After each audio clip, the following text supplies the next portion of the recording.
তুমি অগ্রগামী হও সেই চিরস্থায়ী জান্নাতের দিকে, যেখানে রয়েছে চিরন্তন সুখ। যা মন চাইবে তাই পাবে, যা আদেশ করবে তাই দেওয়া হবে। জেনে রেখো, দুনিয়ার চাওয়া পাওয়ার পূর্ণতার স্থান নয়। দুনিয়ার চাওয়া পাওয়ার পূর্ণতার স্থান নয়। দুনিয়ার চাওয়া পাওয়ার পূর্ণতার স্থান নয়। জান্নাতি হচ্ছে এমন জায়গা যা তোমার সব আকাঙ্ক্ষাকে পূর্ণ করে দেওয়া হবে। চির কিশোর সেবকগণ, চির যৌবনা সঙ্গিনীগণ, ফল মূল, গোশত, দুধের মধুর শরাবের নহর, উত্তম বাসস্থান ও বিছানা, চির আরাম, চির যৌবন, চির সুখ, অসংখ্য নেয়ামতের মাঝে সবচেয়ে বড় নেয়ামত হবে তুমি আল্লাহকে দেখবে।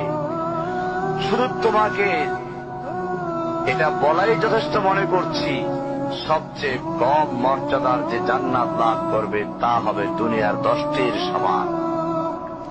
সুতরাং হে মুসলিম, হে ভাই, আল্লাহ তোমার প্রতি রহম করুন। এই বার্তা তোমার কাছে পৌঁছার পর আশা করি তুমি তা তোমার পরিবর্তন এবং সংশোধনে যথেষ্ট হবে।